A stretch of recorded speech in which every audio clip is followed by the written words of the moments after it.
बिस्मिल्लाहिर्रहमानिर्रहीम। अस्सलाम वालेकुम नाज़रीन, आप देख रहे हैं प्रोग्राम कड़वी बात और मैं हूं ज़ुल्फ़िकार बेग। नाज़रीन, इलेक्शन 2024 इस हवाले से बड़ा ही मुनफरिद है कि ये हलकों में, इंतखाबी हलकों में कम और अदालतों में ज़्यादा लड़ा गया है। जब इसकी इब्तदा हुई, यानी इलेक्शन कैंपेन की और कागज़ात नामज़दगी जमा हुए, तो उस वक्त एक ख़ास पार्टी के उम्मीदवारों के कागज़ात थोक के भाव मुस्तरद किए गए।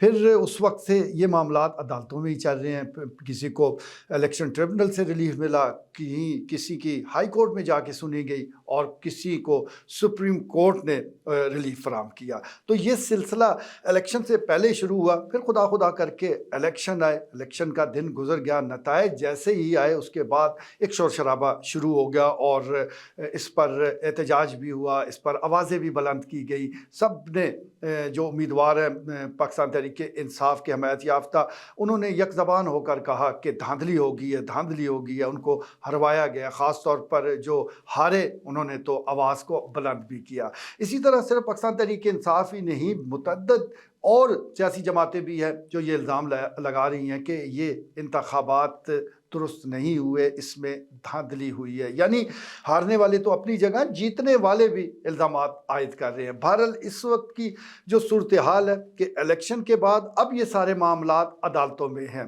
हर हलके से यही आवाज़ आ रही है कि किसी ने रिकाउंटिंग की दरख्वास्त दी है, किसी ने फॉर्म 45 के हवाले से अपने तफसात का इजहार किया है। जहाँ तक ज़िला चकवाल के 2 कौमी और 4 सूबाई असम्बली के हलकों का ताल्लुक है, तो ये कैसे हो सकता है कि ये मुल्क से ज़रा मुख्तलिफ हो। यहाँ पर भी मामलात ऐसे ही हैं और आज ये खबर आ रही है कि हल्का ने 58 और 59 को लेकर इलेक्शन कमीशन ऑफ पाकिस्तान ने नतायज रोकने का हुक्म दे दिया है और इसके साथ साथ 14 फरवरी को दोनों हलकों के आर ओ साहबान को वो तलब कर लिया है उनका मौक़िफ़ जानने के लिए, क्योंकि यहाँ से यानी हल्का ने 58 से चौधरी अय्याज़ अमीर और हल्का ने 59 से मोहम्मद रोमान ने ये मौक़िफ़ इख्तियार किया कि उनकी जो गिनती वोटों की गई है वो दुरुस्त नहीं है, जो फॉर्म 45 है उसके मुताबिक नहीं की गई। अब इब्तदाई दलाइल की रोशनी में इलेक्शन कमीशन ऑफ पाकिस्तान ने ये हुक्म तो जारी कर दिया है, लेकिन अब देखना पड़ेगा कि क्या इन लोगों को रिलीफ मिल पाता है या इनके पास कोई सबूत मौजूद भी हैं या महज मीडिया में ये दावे किए जा रहे हैं। क्योंकि अब जिस प्लेटफॉर्म पर आप पहुँचे हैं या आगे पहुँच रहे हैं, वहाँ सबूतों के साथ बात होगी, वहाँ सिर्फ ज़बानी जमा तफरीक की कोई अहमियत नहीं होती। अगर सबूत मौजूद है तो फिर तो कोई डर नहीं, लेकिन सबूत नहीं है तो फिर रिलीफ का मिलना मुश्किल ही नहीं, नामुमकिन है। बहरहाल इस वक्त जिस समय गुजारिश कर रहा हूँ कि चाहे कौमी असम्बली के हल्के हैं, चाहे सूबाई असम्बली के हल्के हैं, यहाँ मामलात अभी इब्तदाई तौर पर इलेक्शन कमीशन ऑफ पाकिस्तान के पास है, फिर ये इलेक्शन ट्रिब्यूनल में जाएंगे, फिर रिलीफ ना मिला तो हाई कोर्ट का प्लेटफॉर्म मौजूद है और आखिर में सबसे बड़ी अदालत यानी सुप्रीम कोर्ट ऑफ पाकिस्तान भी मौजूद है। अगर किसी को कहीं किसी जगह से रिलीफ नहीं मिला तो ये बड़ी अदालत का रुख कर सकता है। लेकिन अभी इब्तदाई मरहल है और इस सिलसिले में मुख्तलिफ दावे भी सामने आ रहे हैं। आज सबसे पहले पाकिस्तान मुस्लिम लीग नून के मीडिया सेल ने एक प्रेस रिलीज जारी की जिसमें कहा गया कि जो दरख्वास्त दायर की गई थी पाकिस्तान तहरीक इंसाफ के हमायत याफ्ता उम्मीदवार चौधरी अली नासर भट्टी की जानब से इलेक्शन कमीशन ऑफ पाकिस्तान में, वो मुस्तरद कर दी गई। ये खबर सामने आई, फिर चौधरी अली नासर भट्टी का मौक़िफ़ सामने आ गया। उनका ये कहना है कि दरख्वास्त मुस्तरद नहीं की गई, बल्कि मेरिट पर आर ओ साहब को ये हुक्म दिया गया है कि वो मेरिट पर इस दरख्वास्त को देखें और मेरिट पर फैसला करें। पता चले आर ओ साहब ने पहले भी फैसला उन्होंने किया था, अब वापस बाल फिर उनके कोर्ट में आ गई है। देखते हैं कि होता इस हवाले से क्या है। जहाँ तक हलकों की सियासत का ताल्लुक है तो फिल वक्त कुछ मुबारकबादें भी वसूल की जा रही हैं, लोग खुश भी हो रहे हैं, मिठाई भी खा रहे हैं, लेकिन कुछ डरे डरे सहमे सहमे भी है, क्योंकि बहरहाल मामलात अभी उलझे हुए हैं। जब सुलझेंगे तो यकीनी तौर पर उन सपोर्टरान को भी और जो जीते हुए उम्मीदवार हैं उनको हकीकी खुशी नसीब होगी। फिल वक्त तो ये अभी खेल तमाशा वो चलने वाला है। इस खेल तमाशे के दौरान मोहम्मद रोमान जो कि पाकिस्तान तहरीक इंसाफ के हमायत याफ्ता उम्मीदवार है हल्का NA 59 से, उनका फिर एक बयान सामने आया सोशल मीडिया के ज़रिए कि जो पोलिंग एजेंट है वो अपनी हिफाजत यकीनी बनाएं, महफूज मकामात पर मुंतकिल हो जाए। रोमान साहब, अब सबके पास इतने वसाइल तो नहीं हैं कि जितने महफूज मकाम पर आप मुंतकिल हुए हैं, अब सबके पास इतने वसाइल नहीं हैं। हाँ, अगर आप कुछ मदद करें तो ज़रूर उनको भी ले जाए, वरना उन्होंने चकवाल ही रहना है, तलागंग रहना है, ज़्यादा से ज़्यादा किसी रिश्तेदार के पास शिफ्ट हो जाएंगे, लेकिन कितने दिन, बहरहाल उन्होंने फिर भी मंजर आम पर आना ही है।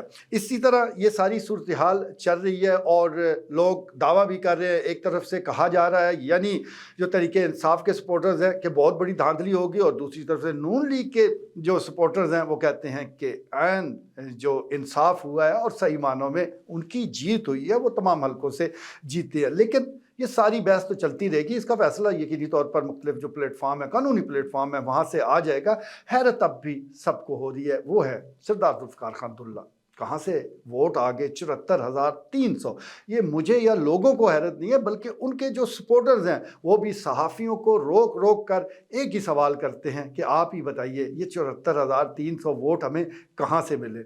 अब बड़े वो सादा लोग हैं, हमें कैसे बता सकते हैं जब सरदार साहब को खुद नहीं पता तो हमें कहाँ से पता होना है। बहरहाल एक बात है कि ये शुक्र है जिसने भी कलम चलाया एक ख़ास स्टेज पे जाकर रुक गया, वरना ऐसा भी हो सकता था कि सरदार साहब फातेह हो जाते, किसी ने क्या पूछना था, किसी ने क्या सवाल करना था। लेकिन इस वक्त जो हल्का NA 58 में उस नताइज को सबसे ज़्यादा मशकूक बना रहा है वो यही अमल है, क्योंकि इंतखाबी वार्ड पोलिंग स्टेशन पर जब आप मालूमात लेते हैं, लोगों से पूछते हैं, लोगों से जानने की कोशिश करते हैं कि आपके वार्ड में, आपके गांव में, आपके कस्बे में, आपके पोलिंग स्टेशन पर पीपल्स पार्टी के उम्मीदवार सरदार जुल्फ़िकार खान दुल्ला ने कितने वोट हासिल किए, तो कहीं से 9 की आवाज़ आती है, कहीं 13 है, कहीं थोड़े से ज़्यादा है।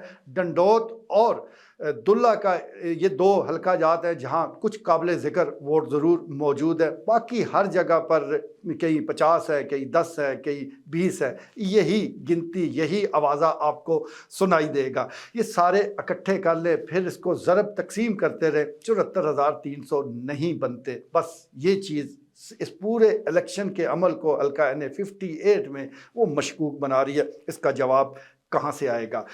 इसके अलावा जैसा मैं गुजारिश कर रहा हूँ कि ये जो इलेक्शन है 2024 का, ये अदालतों में भी लड़ा गया, और इसमें एक और चीज़ जो अजीब व गरीब वाक़यात सामने आ रहे हैं जो पहले हमने कभी नहीं देखे, कि जीते हुए उम्मीदवार भी वो अपने हारने का ऐलान कर रहे हैं। हालांकि एहतजाज तो यही होता है कि हम जीते हुए थे, हमें हरवा दिया गया, लेकिन ये इलेक्शन अपनी नौयत के वायद है कि यहाँ जीता हुआ उम्मीदवार भी ये कह रहा है कि मैं जीता नहीं हूँ। आज ही ताज़ा तरीन हाफिज़ नईम साहब जो कराची से मुंतखब हुए, उनका ताल्लुक जमात इस्लामी से है, उन्होंने मीडिया से गुफ्तगू की। उनका ये कहना है कि मैंने जमा तफरीक पूरी कर ली है, फॉर्म 45 चेक कर ली हैं, मैं हार रहा हूँ और जो पाकिस्तान तहरीक इंसाफ के हमायत याफ्ता उम्मीदवार है वो जीत रहे हैं, इसलिए मैं दस्तबरदारी का ऐलान करता हूँ। अब ये भी एक चश्मे फलक ने ये वाक़यात भी, ये मनाजर भी देखने थे। सिर्फ ये नहीं, कई और आवाज़ें भी ऐसे उठी हैं कि जिन्होंने या तो जीत लेने से इनकार कर दिया, या अगर वो सीट जीत भी रहे थे तो उन्होंने फ़ैसला किया कि नहीं, ऐसी जीत हमें नहीं चाहिए। तो ये अजीब व गरीब जो वाक़यात हैं वो हमारे सामने हैं। लेकिन इस सारी सूरत हाल पर जो निगरान वज़ीर आज़म है काकड़ साहब, वो कह रहे हैं कि ये बहुत अच्छा इलेक्शन हुआ है और लेवल प्लेइंग फील्ड सब सियासी जमातों को दी गई है। बिल्कुल सब सियासी जमातों को दी गई होगी, लेकिन सब गवाह हैं कि पाकिस्तान तहरीक इंसाफ को वो लेवल प्लेइंग फील्ड नहीं मिली जो कि मिलनी चाहिए थी। लेकिन जब वो दावा कर रहे हैं, निगरान वज़ीर आज़म है, उनका हुक्म, उनकी बात हमारे सर आँखों पर, हम भी मान लेते हैं, क्योंकि वो कह रहे हैं कि अगर लेवल प्लेइंग फील्ड ना होती तो इतनी बड़ी तादाद में जीतते कैसे। तो चलें, आपने कहा, हमने सुना, मान लिया, आप जो कहते हैं वो हो भी जाता है, होना भी चाहिए।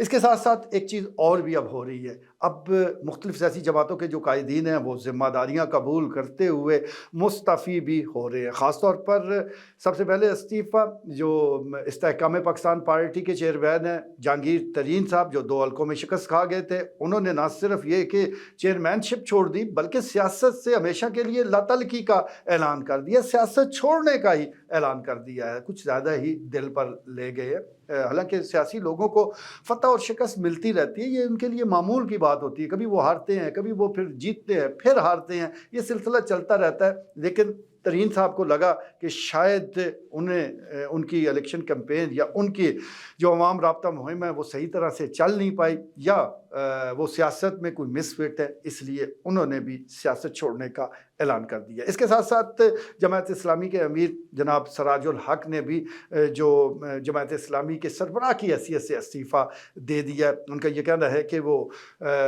جماعت اسلامی کو وہ کامیابی نہیں دلا پائے، حالانکہ محنت کی گئی لیکن کامیابی نہیں ہو سکی، اس کی وہ ذمہ داری قبول کرتے ہوئے جو اس کی سربراہی ہے اس سے مستعفی ہونے کا اعلان کرتے ہیں۔ چلیں، جمہوری جماعتوں میں ایسا ہوتا رہتا ہے۔ سراج الحق صاحب نے جتنا عرصہ رہے اپنی صحیح کوشش کی، اب کوئی نیا امیر آ جائے گا، وہ جماعت اسلامی کی قیادت کرے گا، وہ کوشش کرے گا کہ عوام تک اپنا پیغام پہنچائے۔ تو استعفوں کی بھی ایک طرف سیاست ہو رہی ہے اور دوسری طرف معاملات عدالتوں میں ہیں۔ 14 فروری تاریخ مقرر کی گئی ہے۔ حلقہ نے 58 اور 59 کے حوالے سے اہم دن ہے، دیکھتے ہیں کہ اس دن کیا فیصلہ آتا ہے، کس کو ریلیف ملتا ہے اور کس کے معاملات پھر اگلے سٹیج پر چلے جاتے ہیں۔ لیکن لگ ایسے ہی رہا ہے کہ کم سے کم یہ 2-4 مہینے یہاں پر یہ سلسلہ چلتا ہی رہے گا، ایک جگہ سے اپیل ہوگی، وہاں سے خارج ہوگی تو اس سے اگلے پلیٹ فارم پر جائے گی۔ کیا یہ اچھا ہو کہ کوئی ایسا سسٹم آ جائے، ہارنے والا وہ مطمئن ہو، جیتنے والا